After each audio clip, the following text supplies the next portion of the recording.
stigma masyarakat ataupun mungkin ibu bapa di luar sana yang mengatakan TVET adalah pilihan kedua.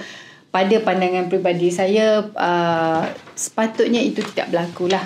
Dalam konteks demand ataupun keperluan industri pada hari ini, TVET ni adalah satu ruang dan peluang yang ditawarkan. In fact, di dalam dasar TVET negara sendiri pun sedang menuju untuk melahirkan modal insan berkemahiran. Berkemahiran tinggi lah maksud saya. Okey, yang lebih fleksibel dan inklusif. Sebab TVET ni ada macam-macam bidang. Okey, macam-macam bidang. Ambil peluang yang ada ini. Untuk maklumannya, sekarang ni di Johor lah khususnya, kita telah di-brief lah oleh Menteri Besar kita tentang gaji premium.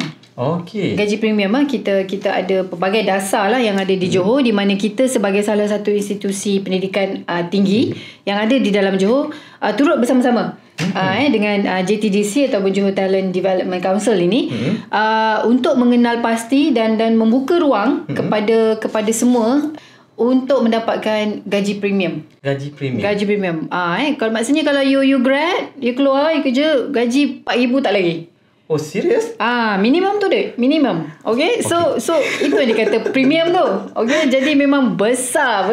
Sebab kita di Johor ni, dengan kita punya logistik kedudukan kita dengan Singapura, dengan pelbagai orang kata industri engagement yang berada di sekeliling kita. Jadi tidak mustahil lah.